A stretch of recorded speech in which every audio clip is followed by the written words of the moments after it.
Bien, bueno, entonces estamos aquí en nuestra tercera sesión del primer seminario sobre filosofía moral de Kant de este año 2023.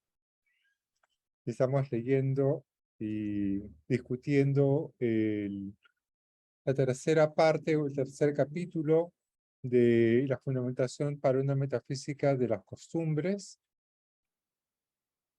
Y en la sesión anterior lo que habíamos visto era ya la emergencia de la idea de libertad, ¿no? Como aquel, ¿cómo se llama? Aquel elemento que permite hacer la síntesis entre la voluntad empírica, es la voluntad que está conectada con las inclinaciones, y la ley moral, ¿no? O la voluntad que se guía por la ley moral, podríamos decirlo también. Pero eso va a aparecer en lo que viene con más claridad, ¿no? Que la síntesis es entre dos tipos de voluntad, una voluntad empírica y una voluntad que es racional, ¿no? Y en cierto modo, la pregunta que trata de responder este tercer capítulo es cómo es posible hacer esa síntesis entre una voluntad empírica y una voluntad que se funda o que es capaz de seguir eh, pautas, pautas morales, pautas que no son empíricas, sino que provienen de la razón, de la naturaleza racional, ¿no? Entonces, ese es el asunto. Y por eso, ¿cómo se llama eh, la forma en la que va a encontrar Kant para explicar o para dar cuenta de esa síntesis? Es a través de la distinción entre la parte fenoménica y la parte numénica en el ser humano. Es la que permite justamente hacer la síntesis. ¿Visto cómo se llama? Y esa distinción supone una distinción crítica. Una distinción crítica. Y en cierto modo, digamos, sin esa distinción crítica, lo que uno tiene es pura dialéctica, ¿no? Para Kant, dialéctica es, ¿cómo se llama? Es juego ilusorio del pensamiento. No es como en Hegel. En Hegel la dialéctica, ¿cómo se llama? Es una herramienta que sirve para avanzar en el, ¿cómo se llama? En el pensamiento. En cambio, para Kant, la dialéctica dejada a su libre juego es pura ilusión. Pura ilusión. Y por eso, ¿cómo se llama? Ilusión de la razón teórica. Y por eso la única forma de ordenar ese juego dialéctico es a través de la distinción crítica entre fenómeno y cosa en sí. Es lo que permite que se pueda entender en qué sentido nuestra voluntad está conectada con el mundo sensible y con las inclinaciones, y en qué sentido nuestra voluntad está conectada o podría estar conectada con la ley moral. Entonces, eso es lo que hace posible, digamos, el, el imperativo categórico, es decir, que eso es lo que permite que el imperativo categórico sea algo posible. ¿Sí? Entonces, ese es más o menos el contexto de lo que vamos a leer ahora, ¿no? Entonces, no sé si podemos comenzar. Estábamos aquí en la página 170, si no me equivoco, y vamos a entrar a un, ¿cómo se llama? A un acápite que tiene varias páginas. Por eso lo dejamos sin comenzar la vez pasada, para no cortarlo. Entonces, sugiero que leamos el acápite que dice acerca del interés inherente a las ideas de a las ideas de la moralidad, Ujú. y Ya. después, ¿cómo se llama? Vamos comentando por partes. Bien, Ujú. Inés, no sé si te animas a Sí, tomar claro. la lectura. Ujú. Acerca del interés inherente a las ideas de la moralidad. Hemos acabado por retrotraer el prefijado concepto de la moralidad a la idea de la libertad, mas no pudimos demostrar esta idea como algo real, ni siquiera dentro de nosotros mismos o en la naturaleza humana, sino vimos que hemos de presuponerla. Así así queremos imaginarnos un ser en cuanto ser racional y con conciencia de su causalidad respecto a las acciones, es decir, como dotado de una voluntad. Y así descubrimos que justo por eso mismo hemos de atribuir a cualquier ser con razón y dotado de voluntad la propiedad de determinarse a lograr bajo la idea de su libertad. Sin embargo, a partir de la presuposición de estas ideas, se ha derivado también la conciencia de una ley para el obrar, que dos puntos, que los principios subjetivos de las acciones, o sea, las máximas, hayan de ser asumidas siempre de tal manera que valgan también objetivamente, esto es, como principios universales, y por lo tanto puedan servir para nuestra propia legislación universal. Pero, ¿por qué debo someterme a ese principio en cuanto ser racional y debo hacerlo también cualquier otro ser, y debe hacerlo también cualquier otro ser dotado de razón?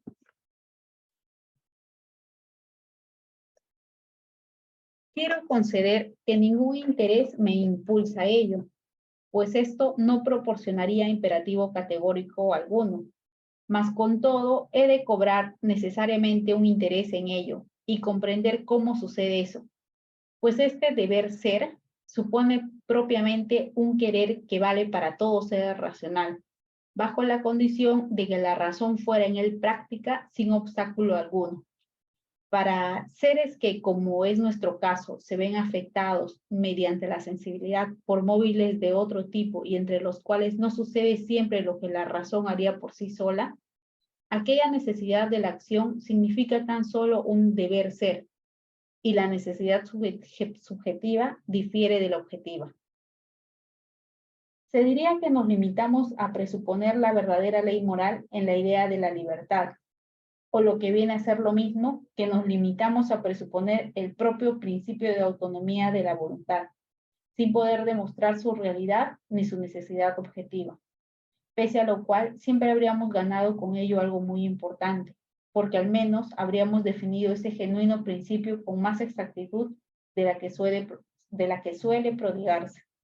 Si bien con respecto a su validez y a la necesidad práctica de someterse al mismo, no habríamos adelantado nada, pues no podríamos brindar una respuesta satisfactoria a quien nos preguntase por qué la validez universal de nuestras máximas, tomada como una ley, tendría que ser la condición restrictiva de nuestras acciones, o en qué fundamos el valor que atribuimos a este tipo de proceder.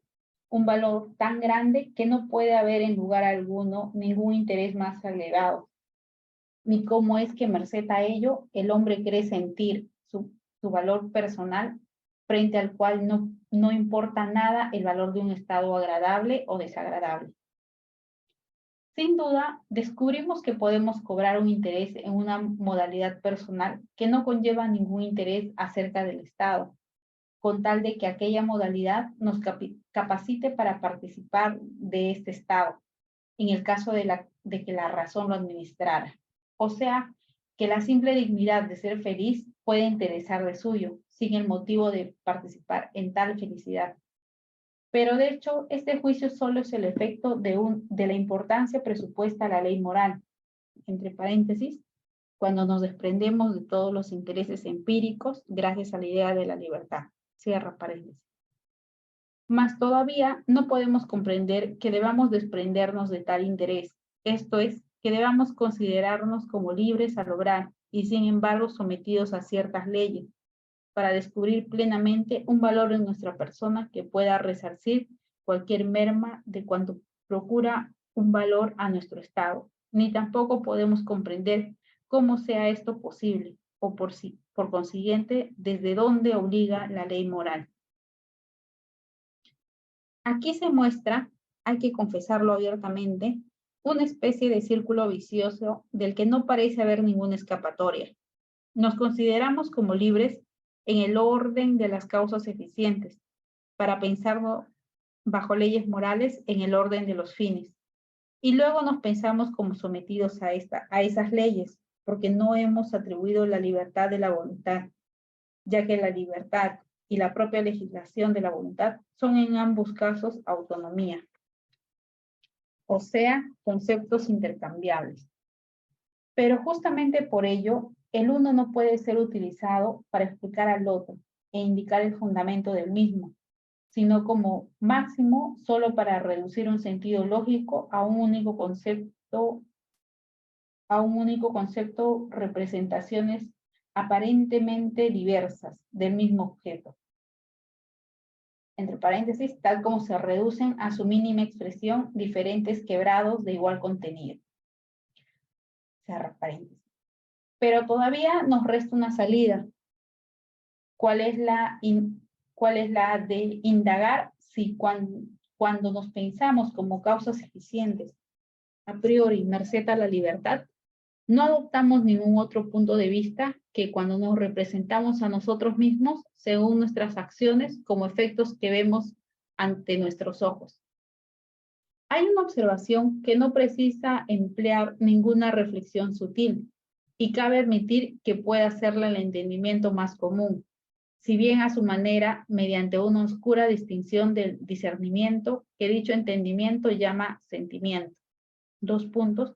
Todas las representaciones que nos llegan al margen de nuestro arbitrio, como la de los sentidos, solo nos dan a conocer los objetos tal como nos afecta, con lo cual permanece desconocido para nosotros aquello que pueden ser en sí.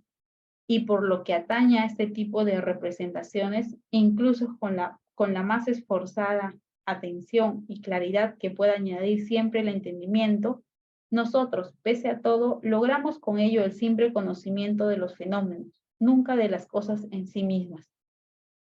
Tan pronto como es hecha esta distinción, acaso simplemente por la observada diferencia entre las representaciones que nos son dadas desde otro lugar y en las que somos pasivos de aquellas representaciones que nos fabricamos exclusivamente nosotros mismos y con las que demostramos nuestra actividad, se sigue de suyo que tras los fenómenos ha de admitirse y suponerse alguna otra cosa, que no es fenómeno, a saber, las cosas en sí, aunque al poder conocerlas tan solo como nos afecta, nos conformemos con no aproximarnos a ella y no poder saber nunca qué sean en sí. Esto ha de proporcionar una, si bien tosca, distinción entre un mundo sensible y el mundo inteligible, de los cuales el primero puede ser harto diferente, según la diversa sensibilidad de los múltiples espectadores, mientras el segundo, que sirve de fundamento al primero, permanece siempre idéntico. Al hombre tan siquiera le cabe conocer cómo es él en sí mismo, según el conocimiento que tiene de sí por la sensación interna. Pues como, por decirlo así, él no se cree a sí mismo y no recibe su concepto a priori, sino empíricamente. Es natural que solo pueda recabar información de sí a través del sentido interno y por consiguiente solo a través del fenómeno de su naturaleza y el modo como es afectada su conciencia. Pese a lo cual, sobre esa modalidad de su propio sujeto compuesta por puros fenómenos, ha de admitir necesariamente otra cosa que subyace como fundamento, a saber, su yo tal como éste puede estar constituido en sí mismo, y por lo tanto, con respecto a la simple percepción y receptividad de las sensaciones, tiene que adscribirse al mundo inteligible, pero con respecto a lo que pueda hacer en él la actividad pura, entre paréntesis, aquello que no tenga la conciencia por medio de la afección de los sentidos, sino inmediatamente, cierra paréntesis, ha de adscribirse a ese mundo inteligible del que sin embargo no conoce nada más. Esta misma conclusión ha de pronunciarla el hombre reflexivo acerca de todas las cosas que se le pueden presentar. Presumiblemente también quepa hallarla en el entendimiento más común, el cual, como se sabe, es muy proclive a esperar encontrar siempre tras los objetos de los sentidos todavía algo invisible y activo por sí mismo, pero a su vez lo desbarata todo tan pronto como pretende hacer perceptible ese algo invisible, al querer convertirlo en un objeto de la intuición, perdiéndose así cualquier punto de sensatez. Ahora bien, el hombre encuentra realmente dentro de sí una capacidad por la cual se distingue de todas las demás cosas, e incluso de sí mismo, en tanto que se ve afectado por los objetos. Y tal cosa es la razón. Esta, como espontaneidad pura, se alza incluso por encima del entendimiento, pues aunque éste supone también espontaneidad y no contiene como los sentidos simples representaciones que solo emergen cuando uno se ve afectado por las cosas, pasivamente por tanto, pese a todo, su actividad no puede producir ningún otro concepto que cuanto sirven tan solo para poner bajo reglas a las representaciones sensibles y reunirlas con ello en una conciencia, mas no pensaría nada en absoluto sin ese uso de la sensibilidad. En cambio, la razón exhibe, bajo el nombre de las ideas, una espontaneidad tan pura que sobrepasa con mucho todo cuanto pueda procurarle la sensibilidad, revelando su más ilustre tarea de distinguir entre el mundo sensible y el mundo inteligible, a la par que indica sus limitaciones al propio entendimiento. Por ello, un ser racional ha de verse a sí mismo en cuanto a inteligencia, luego no por el lado de sus fuerzas inferiores, no como perteneciente al mundo sensible, sino al inteligible. Por consiguiente, posee dos puntos de vista desde los que puede considerarse a sí mismo y reconocer las leyes del uso de sus fuerzas y por ende de todas sus acciones. Primero, en tanto que pertenece al mundo sensible y está bajo las leyes naturales, heteronomía.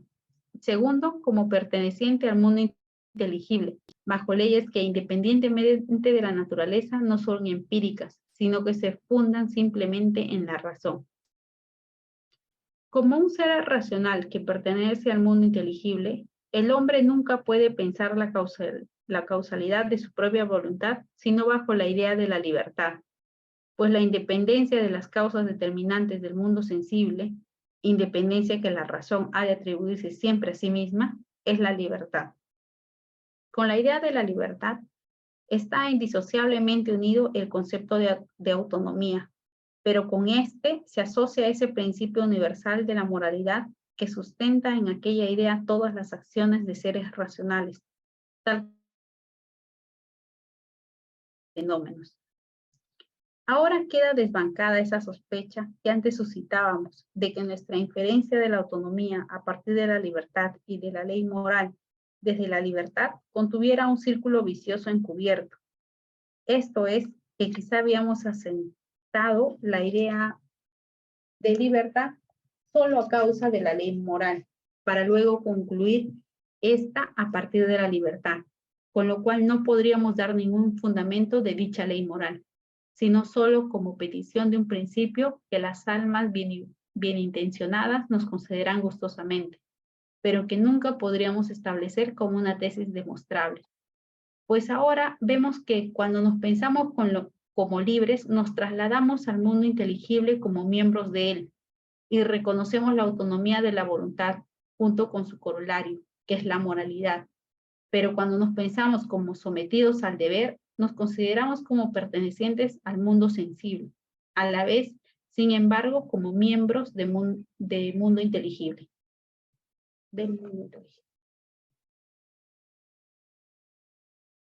Bien, gracias Inés. ¿Cómo se llama?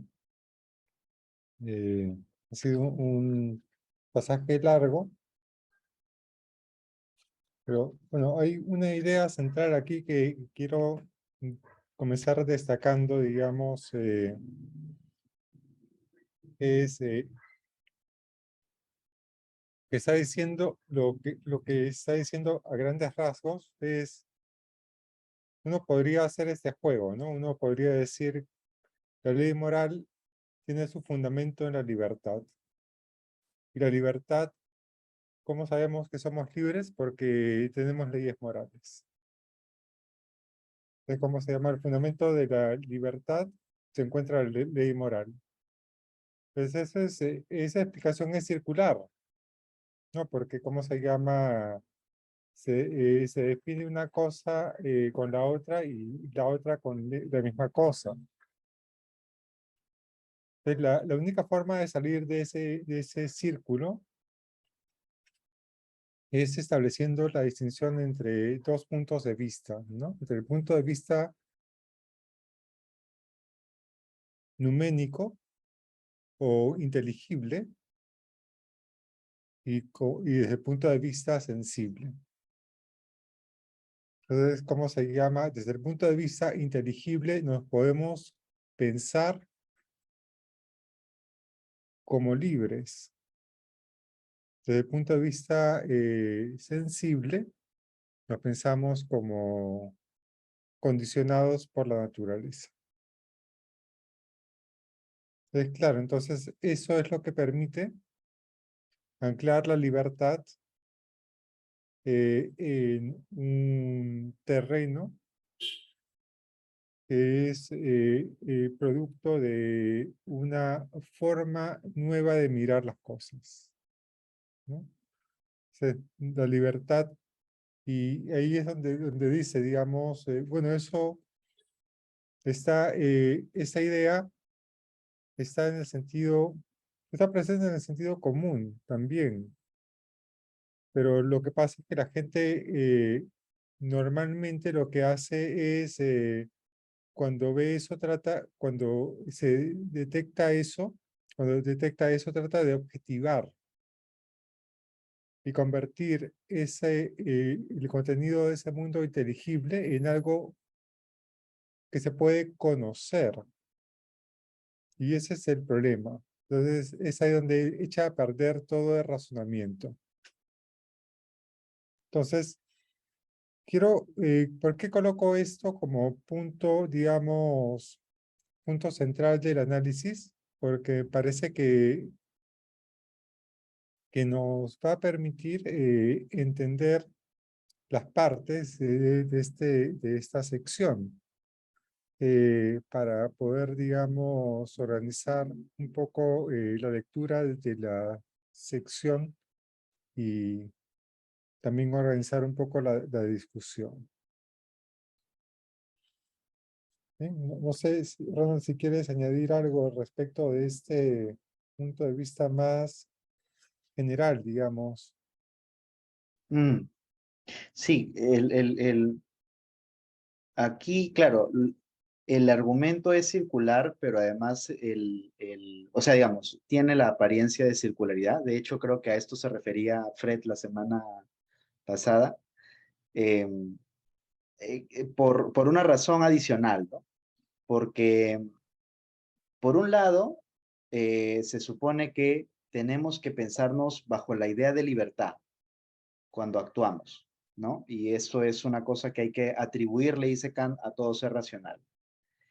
Y por otro lado, tenemos que la ley moral nos, ¿no?, vincula. Y entonces estamos en una suerte de, ¿no?, sometimiento a la ley moral también. Es decir, no solamente a los condicionamientos ¿no?, de la parte fenoménica, que sí, también, claro, y de hecho, cuando uno se da a sí mismo imperativos hipotéticos, de eso estamos hablando, pero también resulta que tenemos un deber de, ¿no?, respetar la ley moral, ¿no? También son imperativos. Entonces, ¿cómo es esta cosa tan curiosa de que por un lado somos libres y por otro lado tenemos deberes morales, además, ¿no? Apodícticos. Y esa es la parte que me parece que a Kant le parece necesario tener que ajustar, ¿no? Tenemos que explicar cómo se da esa relación. Y claro, esto va a terminar en esta distinción entre númeno y fenómeno. Pero aquí también hay una cosa adicional que sobre la que me gustaría llamar la atención, porque Christine Korsgaard ha hecho una carrera con este asunto, así que me parece que es un muy buen tema para hablar, porque en lo que procede en la primera parte del texto, hay un argumento muy interesante que tiene que ver con, dice, ¿no? Kant, podríamos preguntarnos por qué esta, ¿no? Porque, a ver, digamos, la voluntad en tanto pura espontaneidad no puede actuar sin una regla. Eso ya está, ¿no? Cubierto por el segundo capítulo. Si le retiramos todo su objeto a la voluntad, si le dejamos sin fines subjetivos, y nos quedamos únicamente con su forma, ¿no? La pregunta es, ¿cuál será esa determinación? La respuesta en el segundo capítulo es, si hacemos esa operación, no cabe pensar otra posibilidad que no sea una regla universal, ¿no? Imperativo categórico. Y entonces aquí Kant se pregunta, ya, ¿por qué debo someterme a ese principio? ¿No? Claro, ya tenemos ¿no? Tenemos una conclusión acerca de una voluntad que despoja todos sus fines subjetivos, se queda únicamente con la forma, ¿ya? Perfecto. ¿Por qué una voluntad racional tendría que hacer eso? Y entonces dice Kant, quiero conceder, en la página 170 y adelante, quiero conceder, dice, que ningún interés me impulsa a ello. Correcto, ningún interés patológico, eso lo vimos en el primer capítulo. Pues esto no proporcionaría imperativo categórico alguno, mas con todo, he de cobrar necesariamente un interés en ello y comprender cómo sucede eso, pues de este deber ser supone propiamente un querer, pues este deber ser supone propiamente un querer que vale para todo ser racional bajo la condición de que la razón fuera en él práctica sin obstáculo alguno. Entonces, aquí ya nos ha dado una primera razón. Lo que nos dice es, bueno, si la razón tiene que ser práctica en un sentido efectivo, relevante, y no tiene que enlazar ningún material, entonces la voluntad o yo debo cobrar un interés en ello.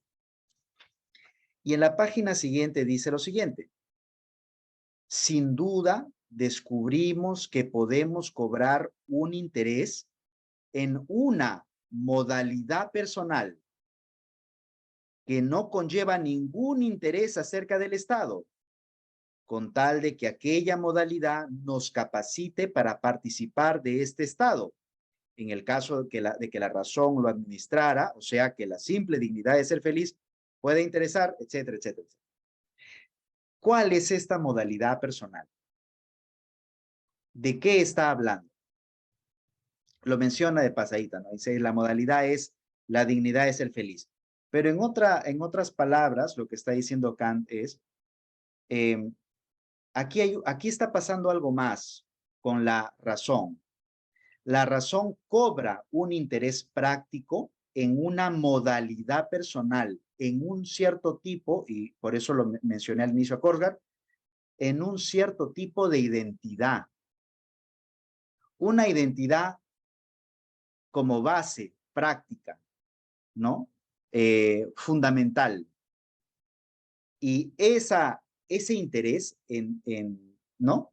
En persistir en un tipo de identidad, es lo que acá nos está diciendo aquí, que salva el círculo. Entonces, el argumento de Kant a mí me da la impresión de que, claro, al final terminaremos en esta distinción entre fenómeno y númeno.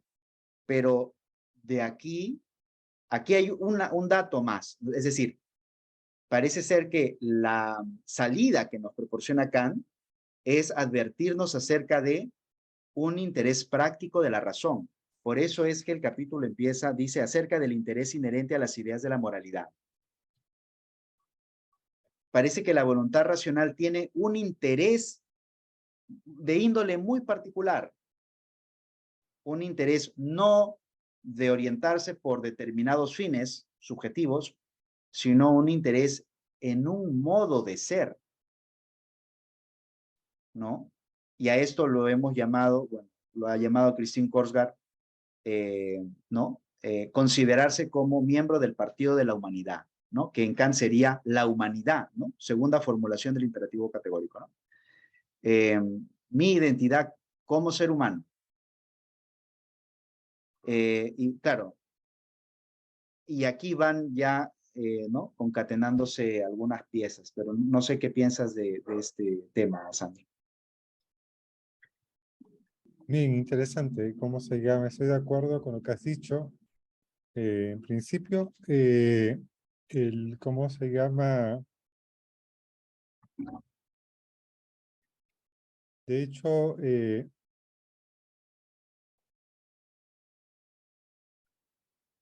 esa idea de,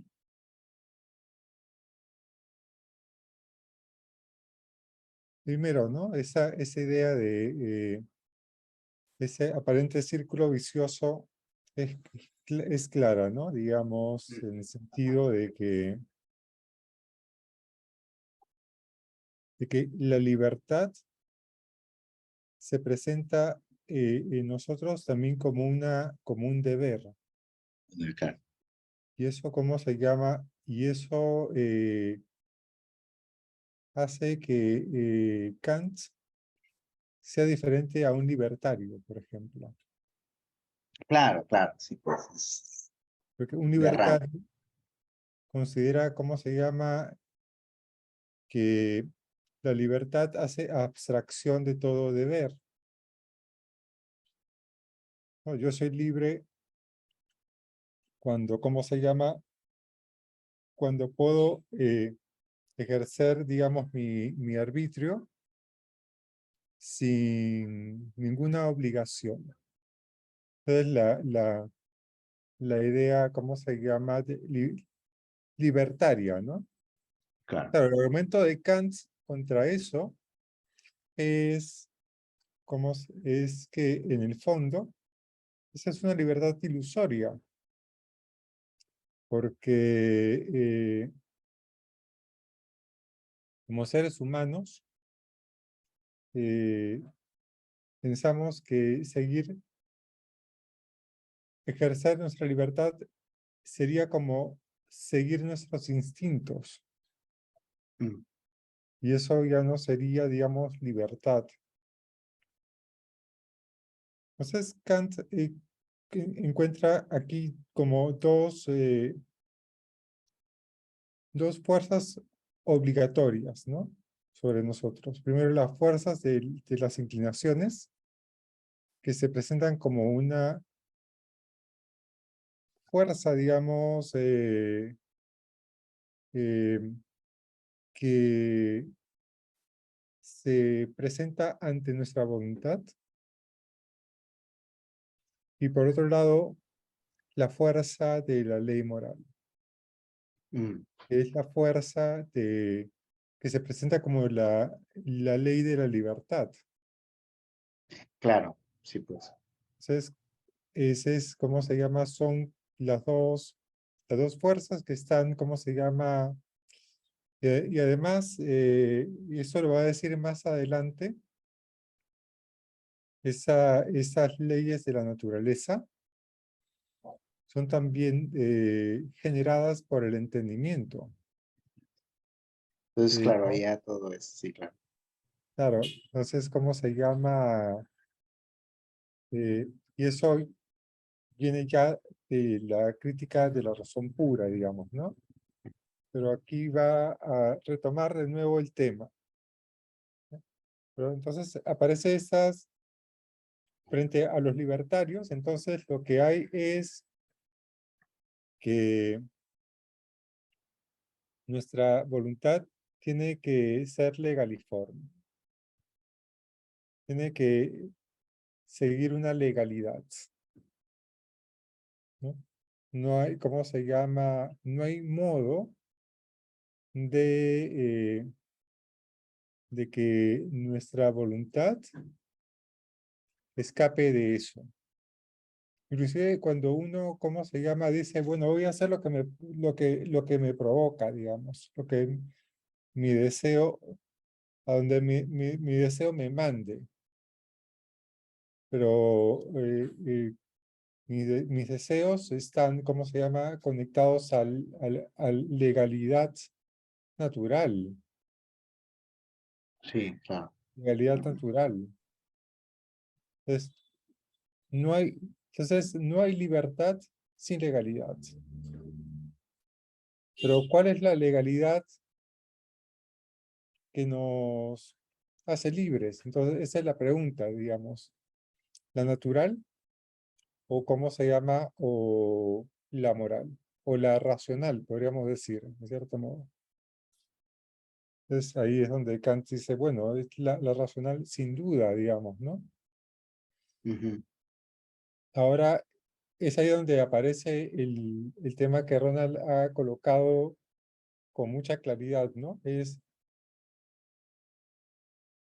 ¿por qué debería yo querer conectarme con esa legalidad? ¿Qué gano yo con eso? Claro, esa es la... Es como la pregunta que se hacen los congresistas ahora, ¿no? ¿Qué ¿Qué, sacamos? ¿Qué sacamos? qué sacamos? ¿Qué sacamos nosotros? ¿Qué ganamos? ¿Ok? ¿Qué gano yo con eso? Y lo que dice Kant, bueno, y Ronald, siguiendo un poco la pista de Korsgaard, lo ha dicho con mucha claridad, es constituirme en un tipo de persona, Ujú. ¿no? ¿Cómo se llama? Nosotros creo que hemos discutido el año pasado esta idea, ¿no? Digamos, Kant, en su texto sobre la religión dentro de los límites de la mera razón, Mm. distingue tres elementos en los seres humanos. Ya, la animalidad, la humanidad y la personalidad. La animalidad sería aquella fuerza que nos conecta con los instintos. La humanidad es, ¿cómo se llama?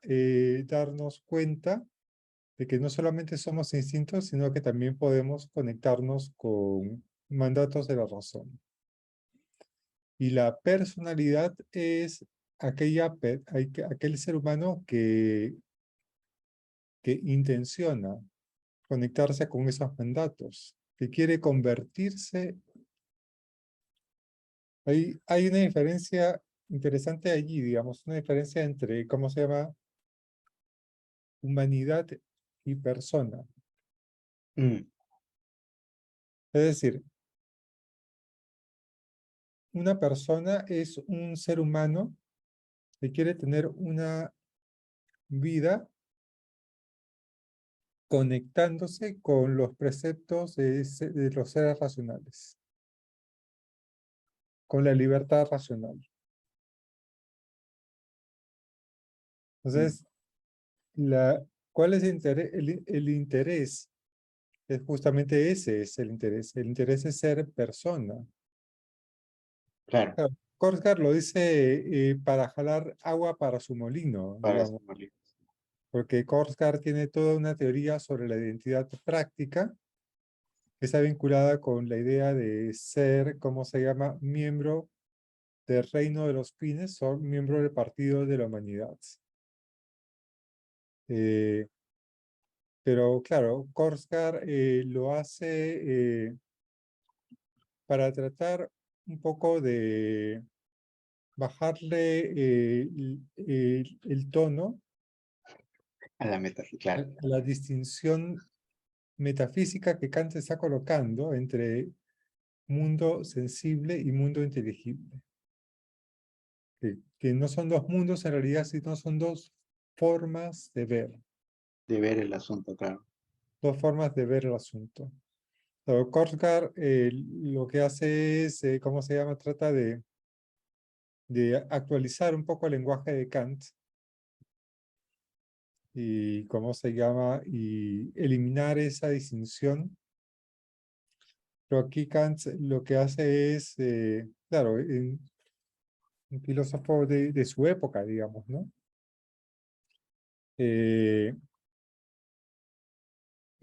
Recurre a esa distinción.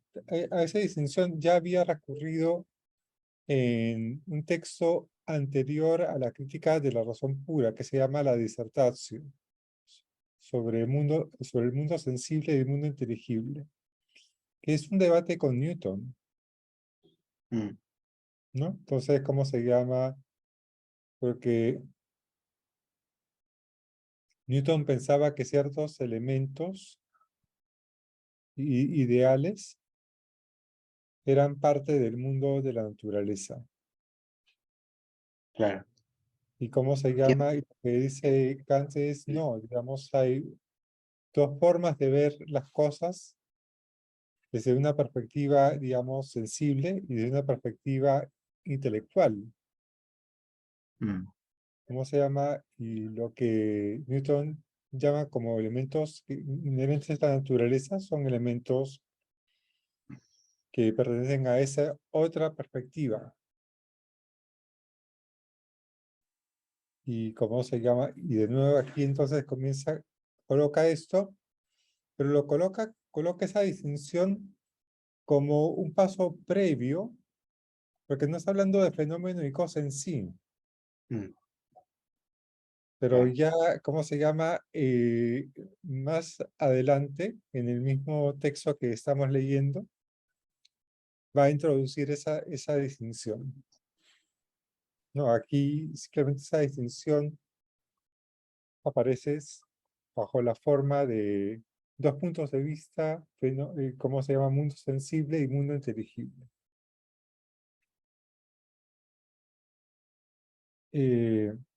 Entonces, aquí hay una cosa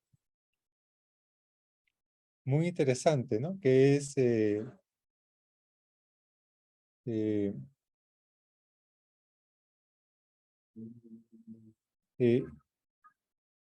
la, así como la naturaleza tiene sus leyes, la voluntad también tiene sus leyes.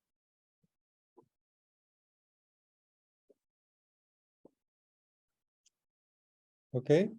¿Y cómo se llama? Pero la voluntad significa, y no solamente sus leyes, sino así como la naturaleza genera causas, la voluntad también genera causas. Pero a diferencia de la voluntad, la naturaleza, todas las causas de la naturaleza se pueden remitir a causas anteriores y la cadena causal puede ser infinita. En cambio, en el terreno de la voluntad, lo que, lo que tenemos es una primera causa. Es decir, la voluntad se coloca como causa primera. Es decir, como la capacidad de generar efectos en el mundo. Y de cómo se llama. La voluntad es, en ese sentido, no depende de causas anteriores. Mm, Una forma de hablar de libertad. Pero también la voluntad, ¿cómo se llama? Racional, Es aquella que se conecta con una legalidad racional. Y es en ese sentido que es libre, digamos. Claro, es todo ese discurso, digamos, que Kant está introduciendo, ya está presente en la crítica de la razón pura, en la antinomia entre naturaleza y libertad. Pero aquí lo va a introducir, ¿no? Va a introducir esa idea y de hecho, ¿cómo se llama? En la resolución de la antinomia va a aparecer una conclusión parecida a lo que aparece acá.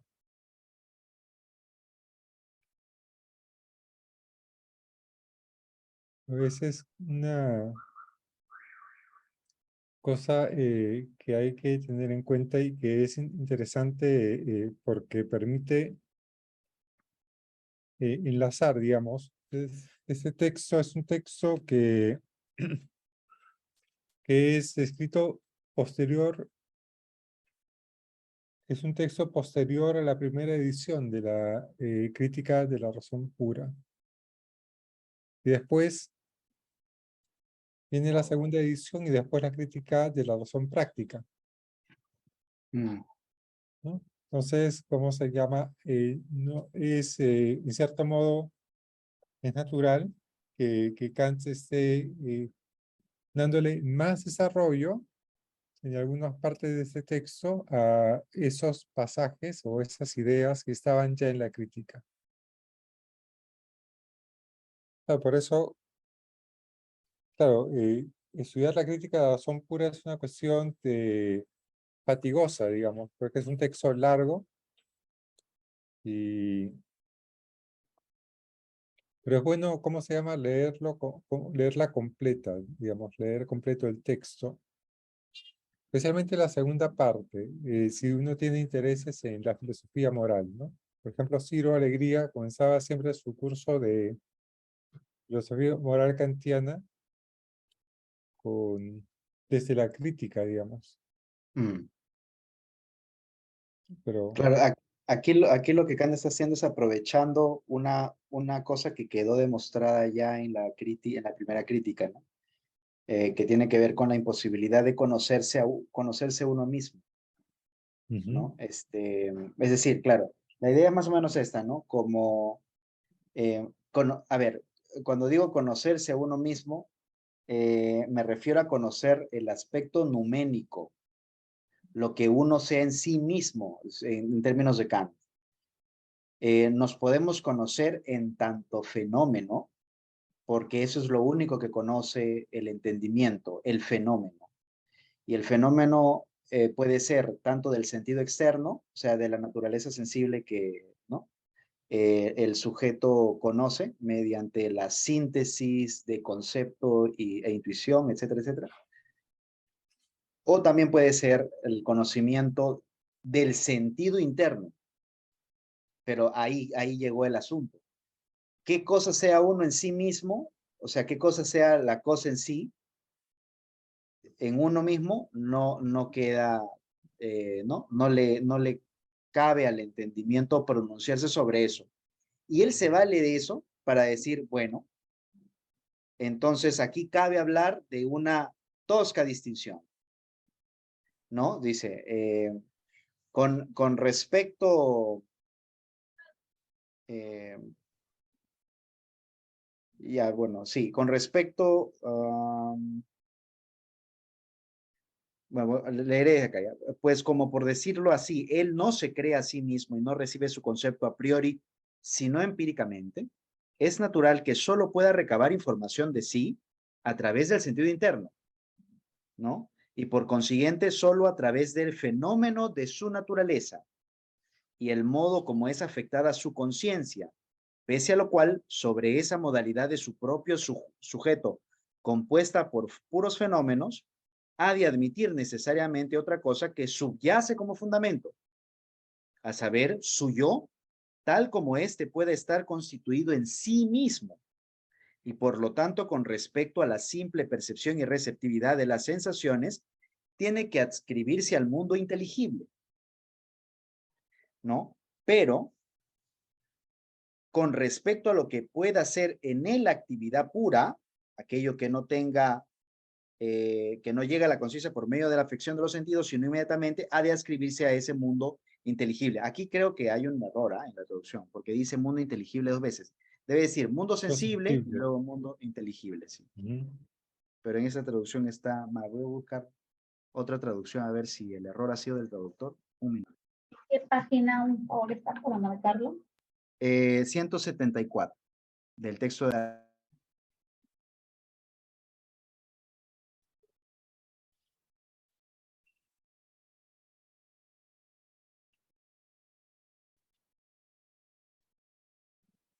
Ya.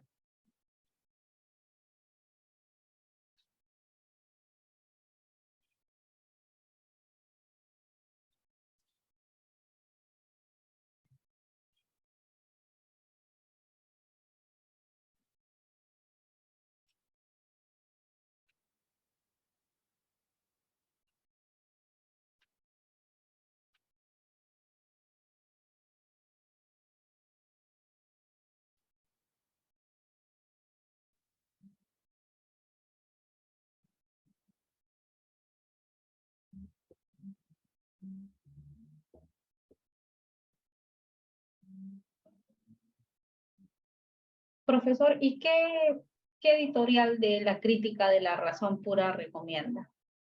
¿Taurus? No, ¿cómo se llama? La del Fondo de Cultura Económica, la traducción de Caimi, Mario Caimi, Ah, ya. que tiene, la traducción de Caimi tiene dos publicaciones, ¿no? Digamos, publicadas en dos editoriales, en el Fondo de Cultura Económica, que es bilingüe, y en Coligüe, que, ¿cómo se llama? Que está solamente la traducción al español. Pero la de Coligüe está descontinuada, es decir, ¿cómo se llama? Es difícil encontrarla. Pero la del Fondo de Cultura Económica sí es más fácil. Ujú. Ya. Y le quería consultar sobre estas dos formas de ver la realidad que nos indicaba. Me hace recordar mucho a Tomás de Aquino, que es el acceso a Dios, por ejemplo, ¿no? Que es por medio de la fe o por medio de la razón, ¿no? Me hace recordar mucho a esta concepción que él tenía de no verla superior a una y a otra, sino simplemente dos formas distintas, ¿no? De acercarse. Y lo que le quería preguntar a Ronald también era sobre la identidad. Si esta identidad que apuesta por el Partido de la Humanidad es, evidentemente ya se abstrae de toda sensibilidad, ¿no? De lo contrario sería así como un círculo infinito, ¿no? Solo eso. Antes de contestarle, encontré, bueno, en esta edición que han sacado en la editorial Gredos, que las están vendiendo, esta de acá, también tiene el texto de Aramayo, pero este texto también corrige algunas cosas, pero también tiene el mismo error, dice mundo inteligible, mundo sensible. Pero en esta de acá, que es una traducción de Manuel García Morente y además le han hecho una corrección, esto es en la editorial Las 40. Dice así, ¿no? Dice, porque como por así decirlo, él no se cree a sí mismo y no tiene un concepto a priori de sí mismo, sino que lo recibe empíricamente, es natural que no pueda tomar conocimiento de sí, a no ser por el sentido interno y consiguientemente por el fenómeno de su naturaleza y la manera como su conciencia es afectada, aunque necesariamente tiene que admitir sobre esa constitución de su propio sujeto, compuesta de meros fenómenos, alguna otra cosa que le sirva de fundamento, esto es, su yo tal como es en sí, y contarse entre el mundo sensible con respecto a la mera percepción y receptividad de las sensaciones, y en el mundo intelectual que sin embargo no conoce con respecto a lo que sea él sea en él pura actividad, lo que no llega a la conciencia por medio de la afección de los sentidos, sino inmediatamente. Entonces, acá la traducción parece que sí aclara el punto. Es decir, en un sentido, en cuanto a fenómeno, nos conocemos solamente lo que es fenómeno, ¿no? Nuestra naturaleza sensible. Pero qué cosa seamos en sí, eso cabe adscribirlo más bien al mundo inteligible. Y con eso conecto la pregunta de Inés. Claro, es que ese es el problema de Korsgaard, porque Korsgaard habla de una identificación respecto a lo que ella llama la humanidad, y para ella humanidad es la humanidad tal como nos es dada en la forma de una vida humana, ¿no? Pero Kant no está diciendo eso, ¿no? Lo que nos está diciendo Kant es que esa modalidad de la que habla, una modalidad particular, es una adscripción a un mundo inteligible, ¿no? Es una identidad respecto de una voluntad racional, es decir, somos seres libres con una capacidad especial que él llama razón. Y ahora yo cómo veo eso, a mí me parece que ahí hay un argumento adicional que él no desglosa hasta llegar al texto de la metafísica, porque esto lo voy a decir, pero yo no sé si esto estará correctamente, pero es lo que mi intuición me indica.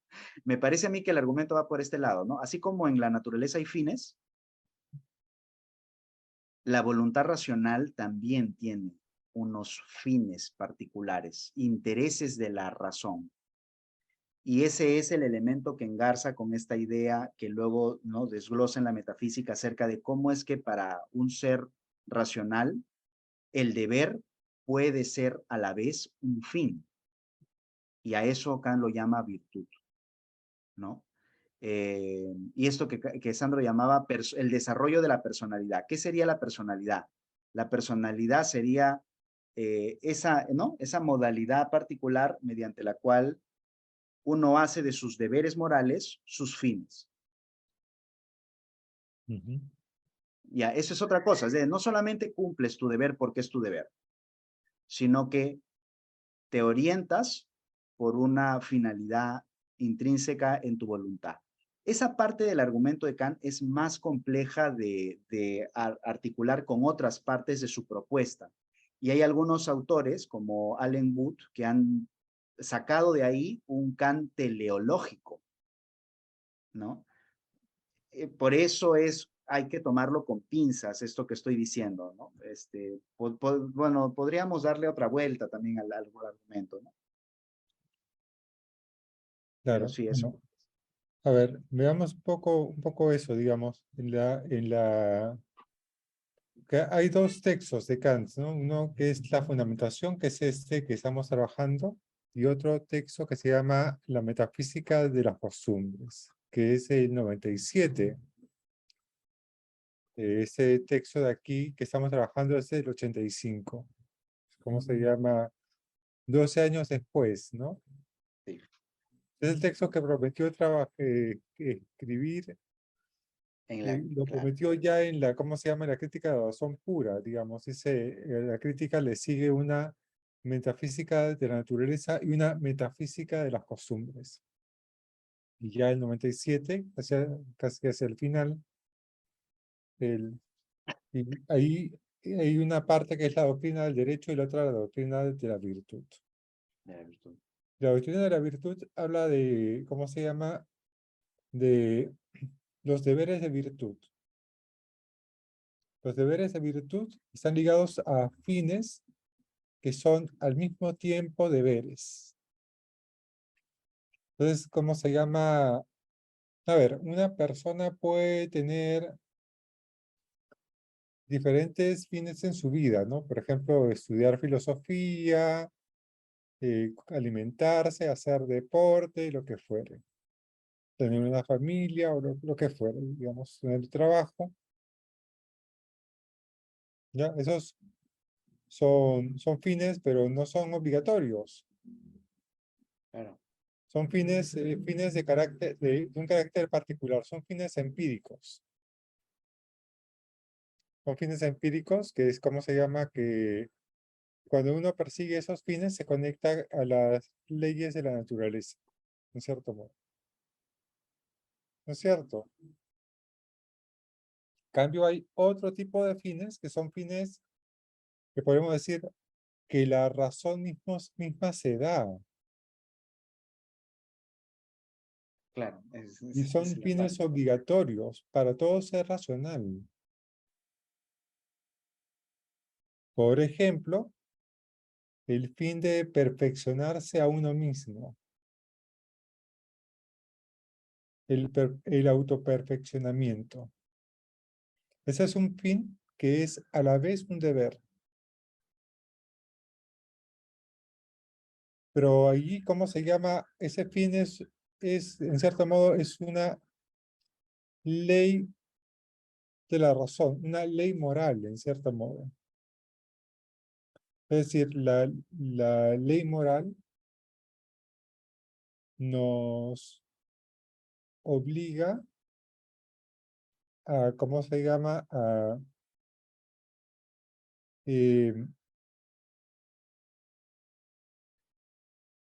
perseguir, hacer nuestro ese fin.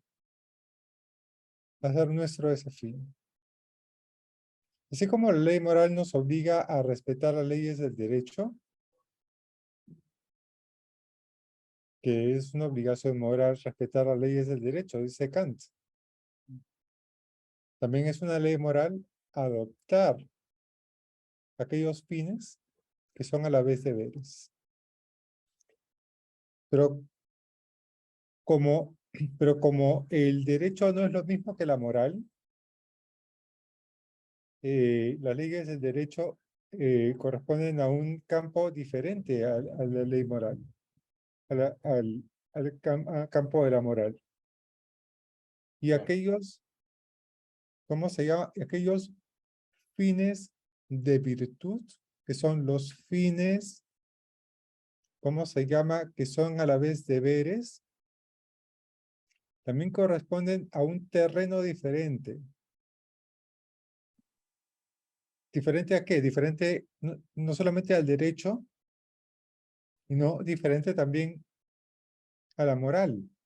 La ley moral nos dice debemos comprometernos con esos fines que son a la vez deberes.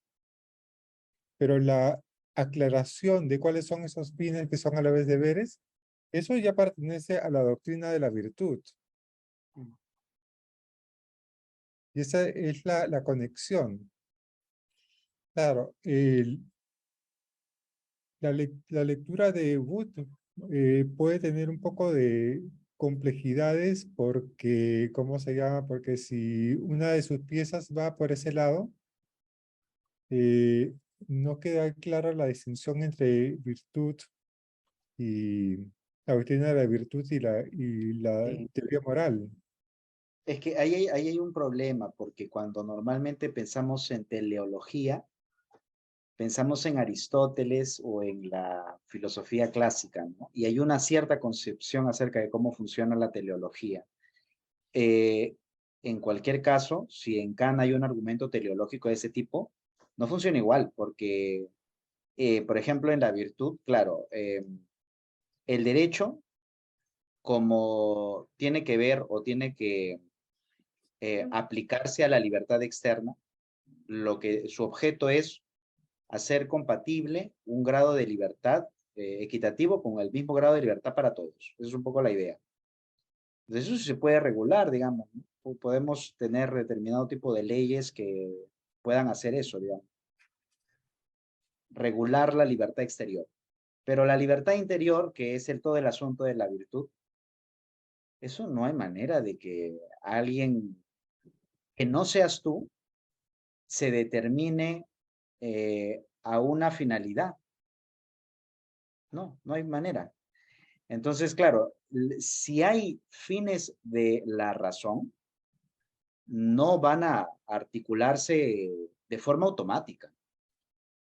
Hay una decisión que pasa por esta cosa que Kant ha llamado en esta parte del texto de la fundamentación un interés especial en una modalidad personal, Ujú. ¿no? O sea, es decir, yo tengo que tener un interés, o sea, digamos, la lucidez, ¿no? La lucidez de interesarme en ser un determinado tipo de agente. Y una vez que he llegado a ese grado de lucidez, entonces yo hago mío el deber. Lo persigo ya no como deber, o sea, ya no estoy simplemente atado al deber, sino que además me lo propongo como una finalidad. Y entonces, claro, me propongo como una finalidad el autoperfeccionamiento, por ejemplo, ¿no? Que es deber, ¿no? Pero en todo caso es un cambio de actitud, ¿no? Una actitud práctica diferente. Ya, esa parte que en Kant no haya automatismo, ¿no? O sea, no es que como la voluntad racional tiene esos fines, entonces el agente moral se determinará, por eso no es automático. Precisamente porque en el hombre hay esas dos, ¿no? Pertenencias, ¿no? Claro, eso, ¿cómo se llama? Permite aclarar una cosa que es muy común de equivocar, digamos, cuando uno piensa en Kant, ¿no? Uno piensa que Kant es un iluso porque cree que todas las personas van a actuar de acuerdo a la ley moral, digamos, automáticamente. Entonces, Y Kant lo que está diciendo es cómo se llama, depende de cómo se llama de cada cual, sí, depende de depende. cada cual, de la elección de cada cual, es lo que debe hacer, digamos, pero no siempre hacemos lo que debemos hacer. Esa es una cosa. Ahora, otra cosa es el tema de la teleología, digamos, para aclarar bien y tener bien en clara la distinción entre la teleología de Aristóteles y la teleología kantiana, ¿no? Para Aristóteles, la teleología está orientada a la eudaimonía. ¿Por qué? Porque, en cierto modo, la realización plena de las potencialidades, ¿no? Esa es la idea, digamos, ¿no? Y hay algo que atrae, ¿cómo se llama? No solamente al ser humano, sino a todas las cosas hacia esa realización plena. Cada cosa tiene, cada elemento del mundo tiene una especie de realización plena, que Sí, podemos llamar fines finales, ¿no? O cómo se llama, o eh, forma, ¿no? Forma. Uneidos, dice causa Aristóteles. final, digamos. La causa, digamos, o la causa formal, ¿no? Que son lo mismo, que son lo mismo. En Claro. Aristóteles, en algunos elementos son lo mismo. Entonces, ¿cómo se llama? Pero eso supone una concepción del mundo. Una concepción del mundo según la cual hay como algo externo al mundo que atrae a todo el mundo hacia la perfección. Entonces, el motor de la perfección se encuentra fuera del mundo. Por eso Aristóteles hablaba de un Dios como motor inmóvil, Mm. que atrae todo hacia sí. En cambio, y entonces eso es lo que hace que el mundo sea entendido de manera teleológica. Kant ya no entiende el mundo de manera teleológica. Kant pertenece a un mundo, ¿no?, diferente que has pasado por la revolución científica moderna. Ujú. La revolución científica moderna lo que ha hecho es eh, hacernos comprender el mundo, darnos una imagen del mundo según la cual el mundo es mecánico, no es dinámico, no está orientado hacia finalidades intrínsecas, sino, ¿cómo se llama? Funciona a través de las leyes de la física mecánica. Claro. Entonces, la teleología de Kant tiene que ser leída en otro sentido. Y tiene que ser compatible con ese mundo mecánico. Ese mundo de la posterior a la revolución científica moderna. ¿De qué manera entonces hay que entender esa teleología? Entenderla como, digamos, como ya no es que todo el mundo y el ser humano como parte del mundo está atraído hacia bienes que están fuera del mundo. Ya no es así, sino que más bien es dentro de un mundo mecánico, el ser humano, en tanto que es ser racional, es capaz de orientarse de acuerdo a fines que son sensibles y fines que son racionales. Esos fines que son sensibles son optativos, es decir, cada cual tendrá sus propios fines. Y por eso, ¿cómo se llama? El derecho lo que hace es permite la convivencia entre personas que tienen fines en su vida diferentes. En cambio, la doctrina de la virtud lo que hace justamente es estudiar más bien o aclarar esos fines que son racionales. Claro. Esos fines que son racionales son fines de todo ser racional. Y como el ser humano también es un ser racional, son los fines de la naturaleza racional, podríamos decirlo en términos generales. Y Claro. como el ser humano también comparte la naturaleza racional con otros seres racionales, si es que los hubiese, también es, ¿cómo se llama? Se le presentan esos fines, pero que no son optativos, son obligatorios. Son vinculantes, podríamos decirlo. Son, ¿cómo se llama? Son deberes. Entonces, claro, si uno, ¿cómo se llama? No hace esa distinción entre la naturaleza racional en nosotros y la naturaleza sensible en nosotros, ¿qué es lo que uno tiene? Lo que uno tiene simplemente son fines sensibles. Claro.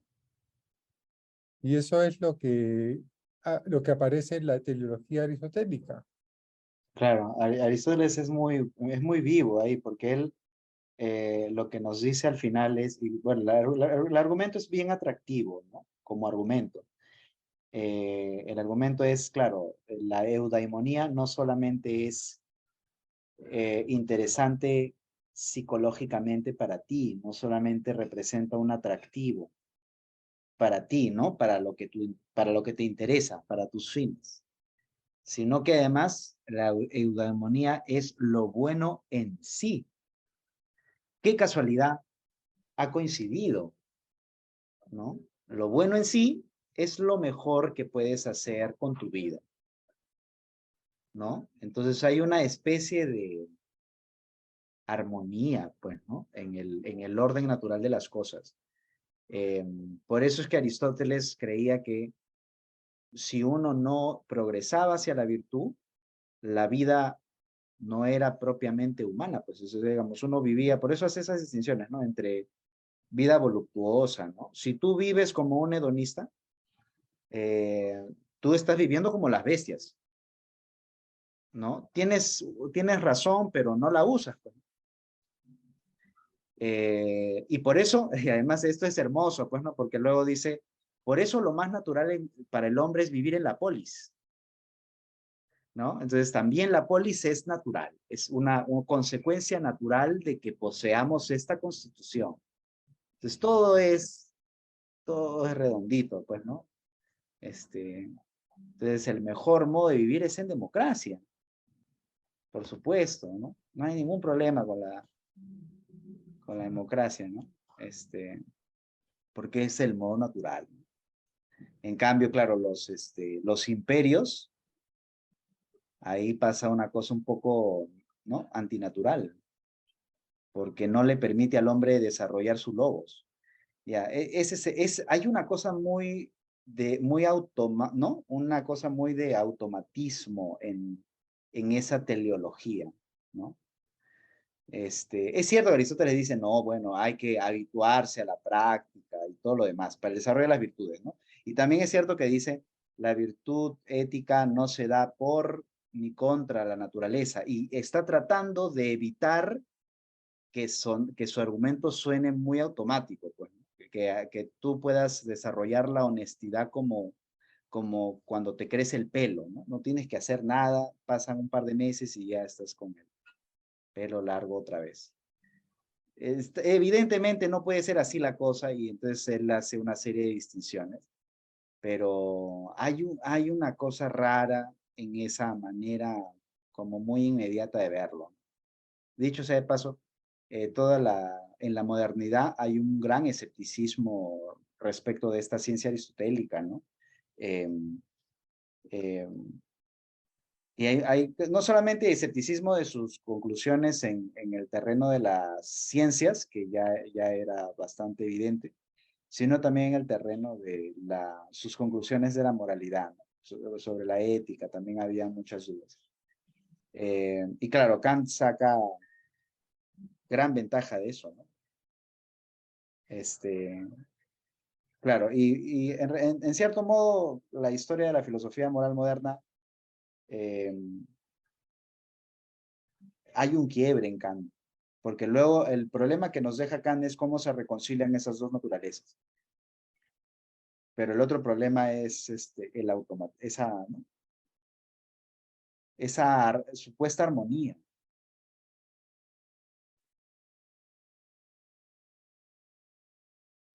Bien, a ver, ¿cómo se llama? Le ha dado un poco con palo a Aristóteles, digamos, pero em, para echarle un poco, ¿cómo se llama? Más de justicia a Aristóteles, digamos, ¿no? Para hacerle justicia a Aristóteles. Es, Rompiendo una lanza en ¿cómo se nombre de Aristóteles. llama? Eh, claro, Aristóteles piensa que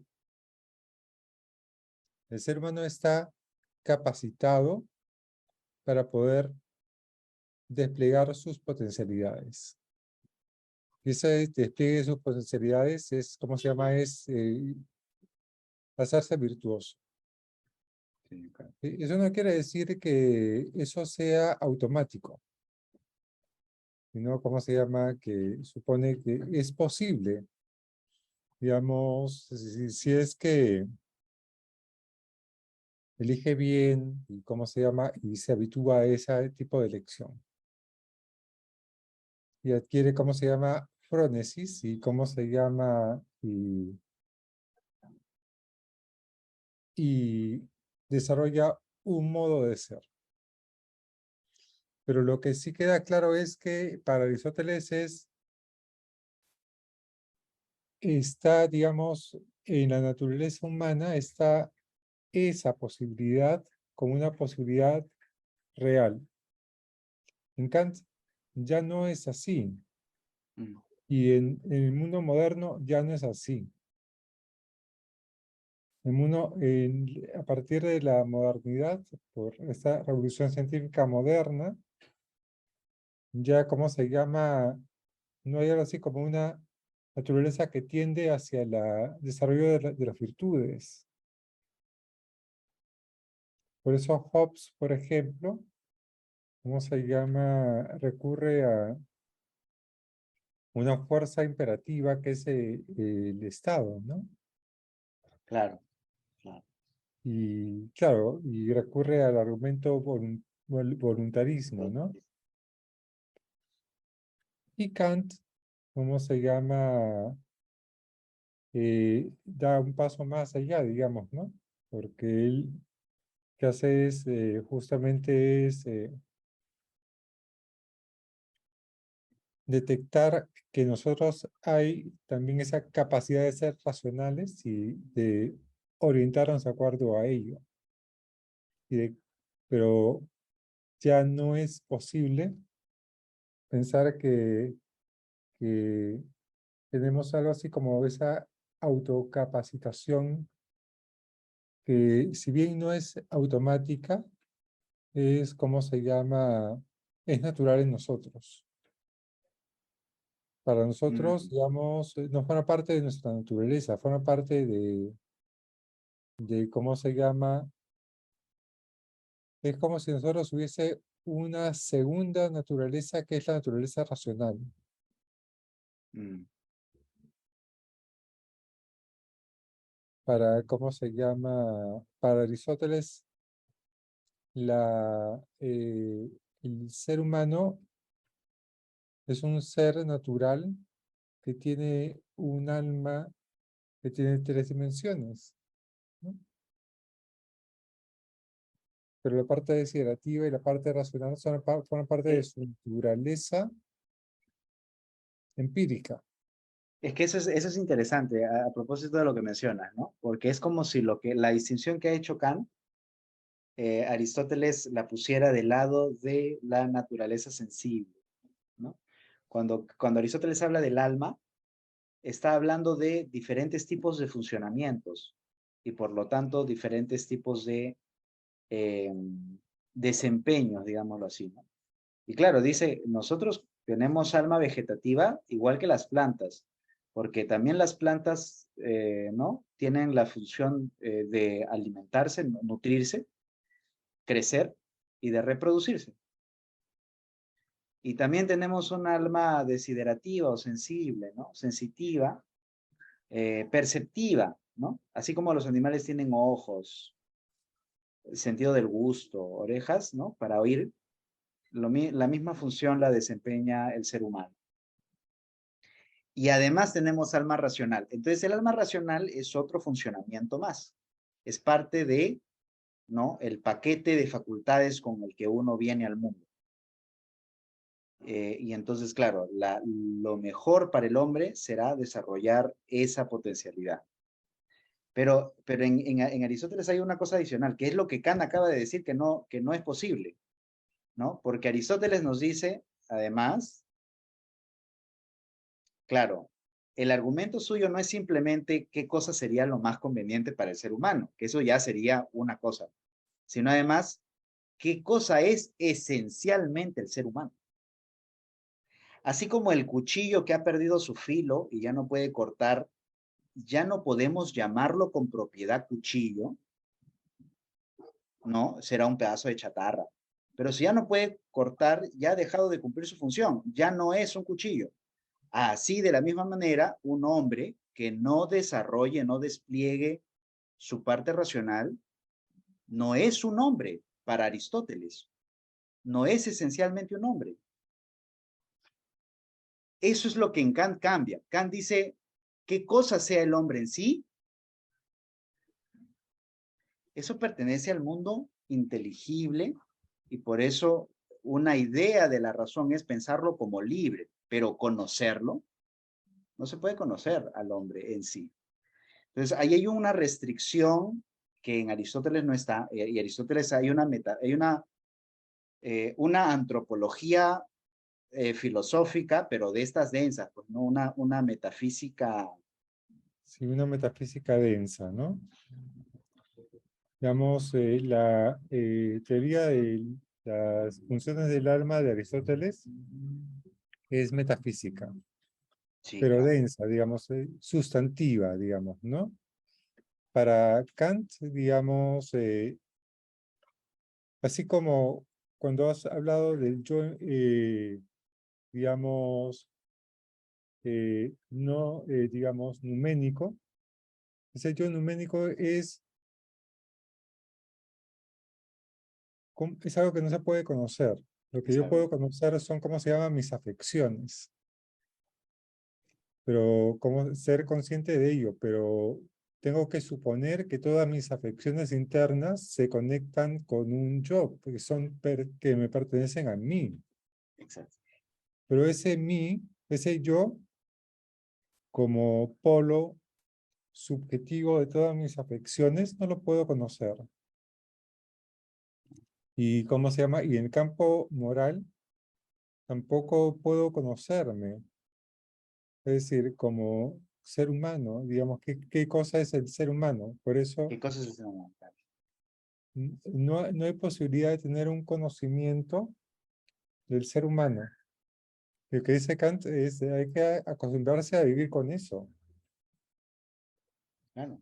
Y por eso lo que dice es, entonces, vamos a suponer como idea, no como conocimiento, sino como idea de que somos libres. Pero la libertad es una idea, no es un conocimiento. Kant no No está es un, diciendo claro, de que, de que ha logrado demostrar que somos libres. No ha demostrado nada porque ni siquiera es capaz, ni siquiera se puede demostrar que somos algo, que seamos. Podemos conocer, los médicos pueden conocer el sistema respiratorio, el sistema circulatorio de la sangre, lo que fuere, digamos, pero conocer qué es la naturaleza humana no es posible. Es ahí, ¿cómo se llama? Y es entonces en ese punto en el que se ancla la gran diferencia, ¿no? claro. Es decir, todo ese punto de vista, que es el punto de vista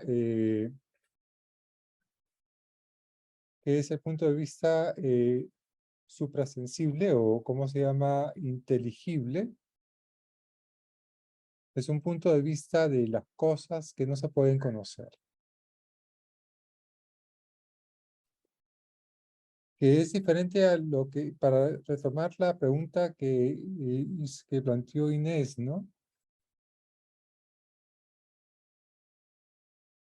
Es, claro, Tomás Aquino habla de la diferencia entre razón y fe, digamos, ¿no? Que son dos caminos para llegar a la verdad. Pero se supone que la verdad es algo que que es objeto de conocimiento sustantivo.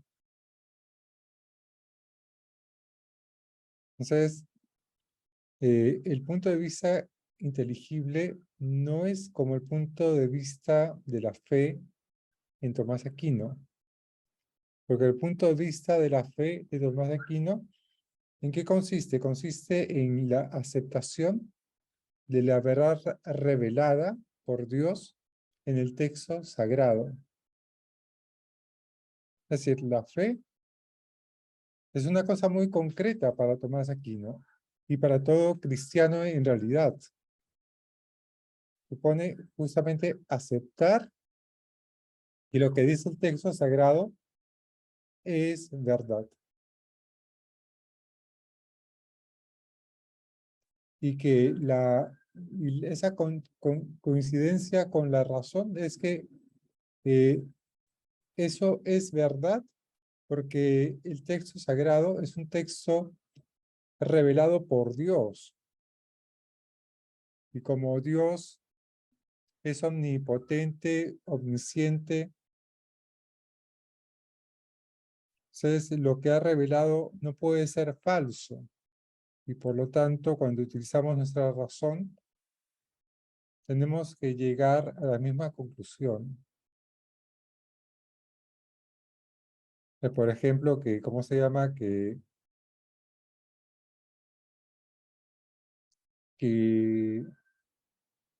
la Tierra tiene tal lugar en el cosmos y cosas por el estilo. O que Cristo resucitó, digamos.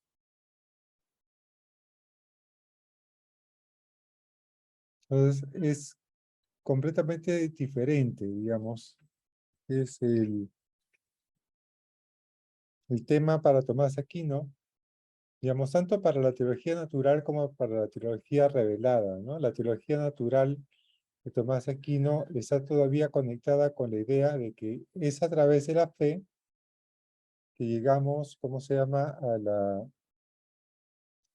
eh, a conocer la existencia de Dios, pero también a través de la razón podemos demostrar su existencia. Ese es el argumento, digamos, ¿no? Pero claro, aquello que a través de la razón es lo que se llama teología, ¿cómo se llama? Natural. Aquello que es a través de la fe, es a través de la teología revelada. Porque la revelación, el texto bíblico, dice que Dios existe. Desde que Dios creó el mundo. Todo aparece en la Biblia, en el Génesis.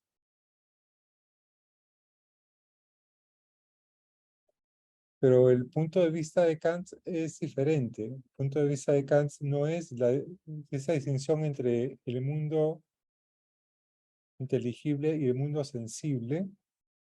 No es la misma distinción entre fe y razón. Porque la fe también tiene, para Tomás de Aquino, tiene contenidos, los mismos contenidos que la razón también tiene que poder, digamos, llegar a conocer y llegar a demostrar. En cambio, ¿cómo se llama? Todo lo que corresponde al punto de vista inteligible en Kant no se puede demostrar. Y además Kant lo caracteriza como pura actividad. Pura actividad. La pura actividad en mí es lo que hay que ascribirle al mundo inteligible. Y otra cosa que hay que mencionar es que esa distinción, lo habías mencionado tú, pero de repente podríamos comentarlo un poco más. No es una distinción ontológica, ¿no? Por ejemplo, en Platón, Platón dice, claro, esto es el mundo de las apariencias, y las apariencias son además, pues, temporales, ¿no? Es decir, por ejemplo, la bella muchacha no puede, ¿no? Además, ¿no? Es decir, no es solamente bella, comparada con la diosa, es además fea. Entonces no es bella realmente, ¿no? Es más o menos, ¿no? Y además, claro, envejece, pues, ¿no? Entonces tampoco es permanente. Entonces él dice, bueno, para el fundamento de este mundo tiene que ser un cierto mundo de las formas, ¿no? Entonces, su diferencia entre un mundo de las apariencias y un mundo eidético es una diferencia ontológica, porque él cree que el mundo eidético tiene sustancia, es un mundo de sustancias. Ya, esa es una mala manera de leer a Kant, porque a Kant le cae palo por ese lado, porque dicen, bueno, entonces Kant ha dividido un mundo numénico y un mundo fenoménico, y entonces la pregunta es cómo se relacionan ambos mundos, y claro, es dificilísimo pues pensar cómo se pueden relacionar ¿no? En pleno siglo XVIII, dos mundos, ¿no? En este sentido, con sustancia, ¿no? Cada uno con su sustancialidad. ¿Qué será eso? Entonces, por eso es que Sandro mencionó que son dos puntos de vista, ¿no? Entonces, claro, no De se hecho, trata de... Kant mismo dice, son dos puntos de vista. Claro, claro. ¿No? ¿Cómo se llama? No son dos mundos. Platón piensa, ¿cómo se llama? Piensa que a través de los sentidos estamos en contacto con el mundo sensible, a través de la razón con el mundo inteligible, con el mundo de las ideas. En cambio, para Kant, digamos, y conocemos, el filósofo conoce el mundo de las ideas. Para Kant no hay conocimiento del mundo inteligible, digamos. No hay conocimiento. El único conocimiento es el mundo sensible. Claro, para Aristóteles eso no es conocimiento, eso sería mera opinión. ¿Cómo se llama? Para Platón, ¿no? Mera opinión. Mera opinión, claro. Mera opinión. Pero estamos en otro registro, digamos. Estamos en otro contexto, digamos, filosófico, ¿no? Y ¿cómo se llama? Y Uno, uno casi podría decir que es la diferencia entre el punto de vista de la primera persona y de la tercera persona, ¿no?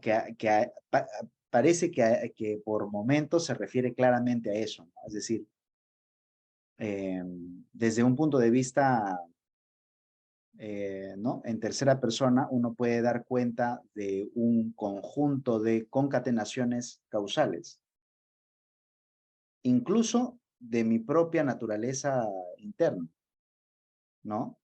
Y esa es una decisión bien importante, ¿no? Digamos, si uno piensa en sí mismo desde la perspectiva de la psicología, por ejemplo, que es una ciencia humana, pero es ciencia, ¿no?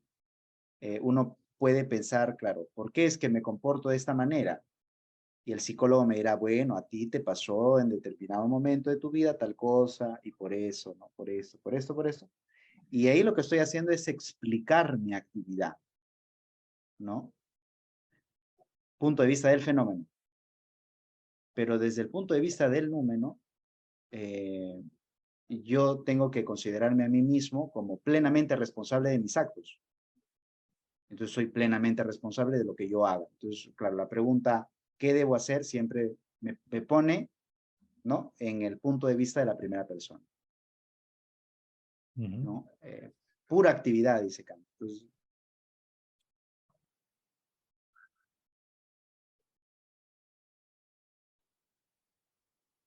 Claro, pura actividad en el sentido de que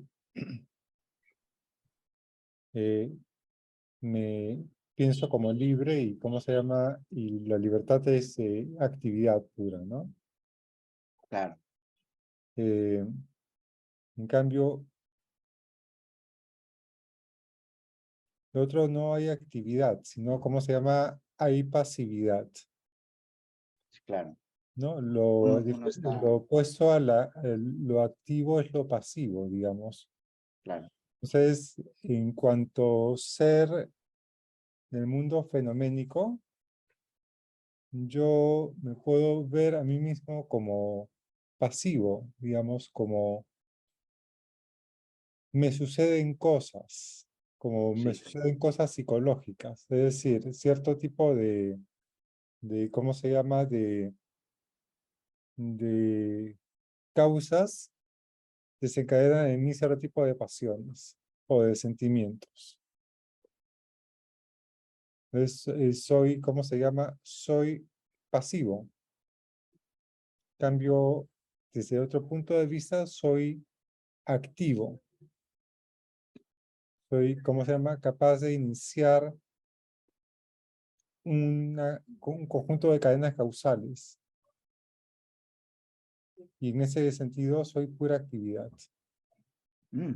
claro, Pero visto desde la primera persona, ¿no? Y lo otro claro. es ver qué me pasa psicológicamente, es tratar de analizarme desde la tercera persona, como si una parte de mí tratase de ver la otra parte desde fuera. Desde fuera, y me objetifico, ¿no? Me vuelvo Así un es, objeto para mí mismo, claro. claro. Entonces ahí soy fenómeno, claro. Pero ¿eso significa que la psicología no vale? No, significa, ¿cómo se llama? Que la psicología tiene su valor en ese sentido, en esa dirección. Por eso la psicología no reemplaza la teoría moral. Claro, esa es la conclusión, la feliz conclusión para todos los que nos dedicamos a teoría moral, que nunca los coaches estos de, ¿no? El mindfulness y todas esas cosas reemplazarán la teoría moral, Así, los que libros no de hay forma. autoayuda no, ¿cómo se llama? Son otro terreno. Sí, son otro terreno. ¿Quién se llevó mi queso? Yo me robé tu queso. Eso es otra vaina. Claro, pero esa es una confusión muy moderna, ¿no? Que hay mucha gente que se dedica a eso y cree que lo que te está diciendo es cómo vivir una vida buena, ¿no? Ujú. Y claro, y si tú conoces cuáles son los resortes dentro de tu psicología, vas a aprender cómo vivir una mejor vida. Lo cual es bien interesante, ¿no? Porque echa por tierra esta irreductible naturaleza libre en el ser humano. Y eso a mí siempre me ha parecido una cosa muy humanista de la ilustración, ¿no? Que ha continuado, ¿no? Y siempre sí, pues es una lucha permanente, ¿no? Contra lo terapéutico de la cultura así contemporánea. Claro, y otra cosa, volviendo un poco al tema de Aristóteles, claro, hoy esa conexión entre la ética y la política, y eso, claro, Kant y también Habermas coloca eso dentro del campo, digamos, el discurso hermenéutico ético-político, Ético-político. Claro. ¿no? Que es diferente, ¿cómo se llama? El discurso moral, digamos. Es decir, el terreno de Claro, la moral no es el terreno de, de esa relación de la ética con la política. claro.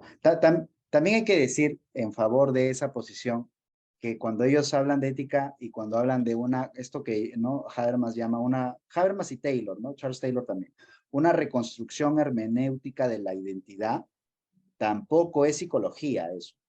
Eso tampoco es psicología en el sentido, ¿no? Más, qué sé yo, más científico del Ujú. asunto, ¿no? Son otros recursos, ¿no? Es hermenéutica en el sentido de quién soy yo desde una perspectiva narrativa de mi propia vida y hay otros elementos más fenomenológicos ahí, ¿no? Pero por ahí ha decantado ese otro asunto. Entonces tampoco eso es psicología, ¿no? No, eso es fenomenología, ¿no? Fenomenología, sí. Y la fenomenología, digamos, rechaza el reductivismo psicológico. Eh, pero de la fenomenología parece que no se puede extraer una teoría moral. Esa es la otra, el otro problema. Ese es el punto, digamos, el esfuerzo de Max, ¿cómo se Scheller, llama? Scheller, se queda chico, pues, porque no que no te puede, escuche digamos, Mariana. no logra, ¿cómo se llama? Claro, eh, el otro es otro yo, digamos. Sí, ese yo es una cosa, digamos, es un problema, es un problema, es un Claro, problema. por eso Toynisen coloca, ¿cómo se llama? El terreno de los que piensan a Max Scheler en, ¿cómo se llama? En el terreno en el cual no hay verdadera otredad.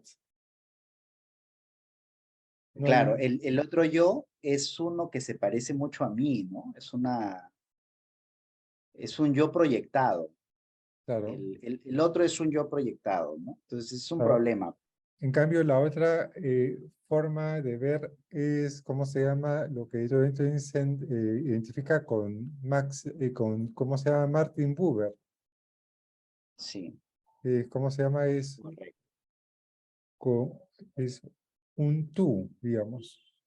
Sí, sí, Y sí, sí. ¿cómo se llama? Y hay una relación de reciprocidad entre el tú y el yo. Sí, que ese es otro, parecía, o sea, claro, Ciro andaba en esa búsqueda, ¿no? Claro, Cómo salir del registro del lenguaje fenomenológico para tratar de ver ese vínculo, esa relación para ingresar al terreno, digamos, de la reciprocidad, que es de la diferente. reciprocidad, sí, Porque una cosa es la intencionalidad y otra cosa es la reciprocidad. Son dos cosas diferentes. sí, Y claro, entonces el discurso ético-político, el terreno ¿cómo se llama? De la interpretación de la hermenéutica ético-política es, ¿cómo se llama? Es un esfuerzo fenomenológico, sí, claro, también es, narrativo, de la generación, de la gestación narrativa del yo individual y del yo colectivo, ¿no? De la Sí. comunidad.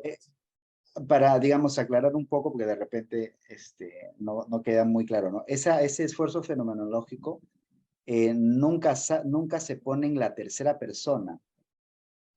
También es primera persona, pero es una primera persona, digamos, de un cariz diferente, ¿no? Es una primera persona, digamos, bueno, ese es el ejemplo que normalmente se pone, ¿no? Es la primera persona que mira retrospectivamente su vida en clave narrativa y puede pensarse en relación con esa experiencia, ¿no? Puede reconstruir su experiencia y tener un relato de quién uno es, ¿no? Quién uno es se configura de esa manera. Uno no puede salir de la primera persona para contestar esa pregunta, ¿no? Porque si no, claro, eso no revela quién uno es, sino qué cosa uno es. Esa es la diferencia entre el quién y el qué. Un problema ahí fenomenológico, ¿no?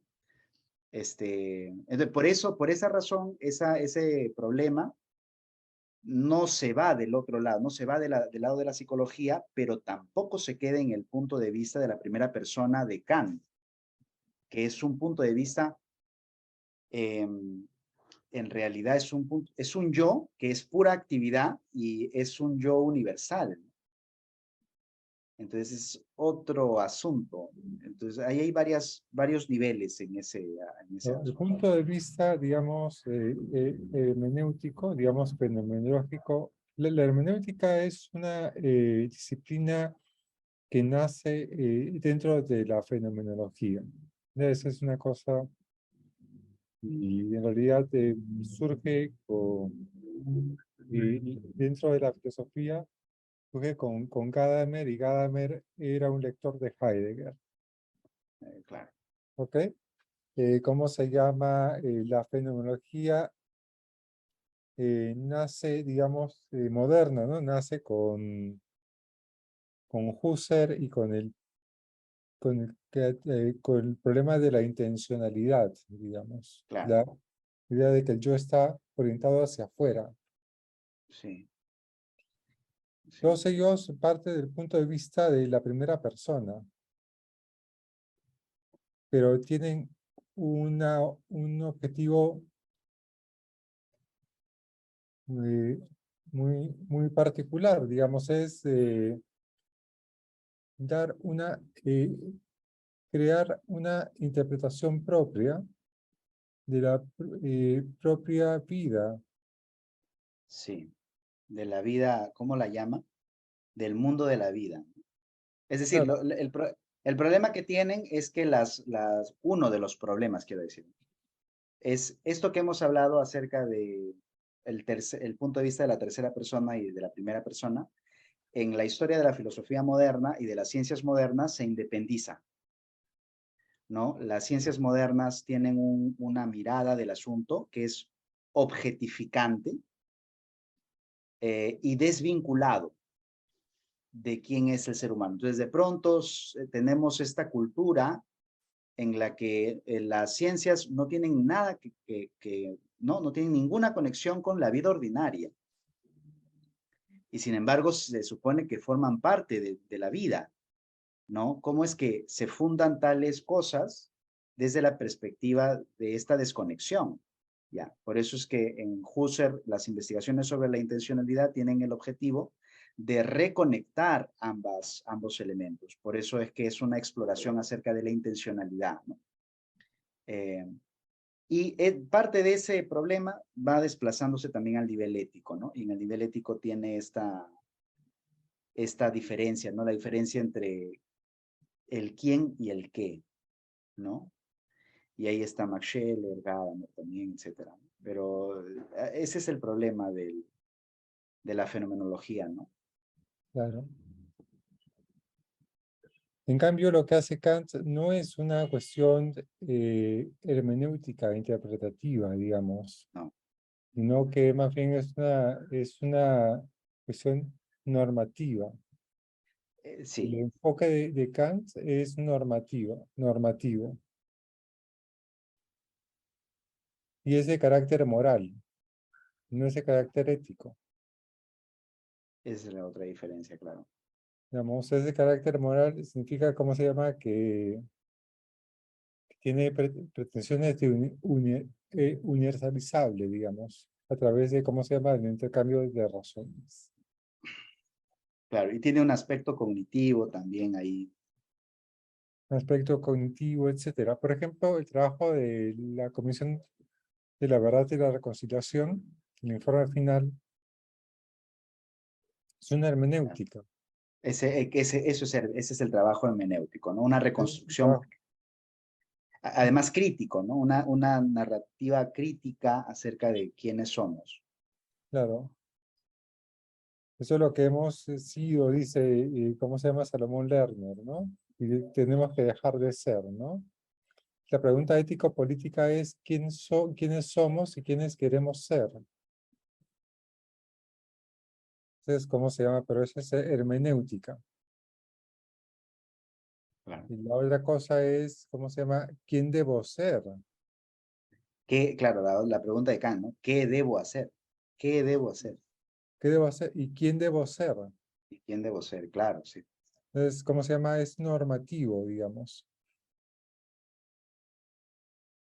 Normativo. Y es, ¿cómo se llama? Este carácter, digamos, moral, ¿no? Bien. Bueno, vamos a quedarnos aquí. Ya son las 8 y un poco más. Nos hemos pasado un poco. 8 y Sí. 10. Bueno, espero que no nos hayamos ido en floro, pero sí, ¿cómo se llama? Bueno, ha servido para conectar varias cosas. Sí, siempre salen, siempre salen. Siempre nos vamos en flor, Sandro.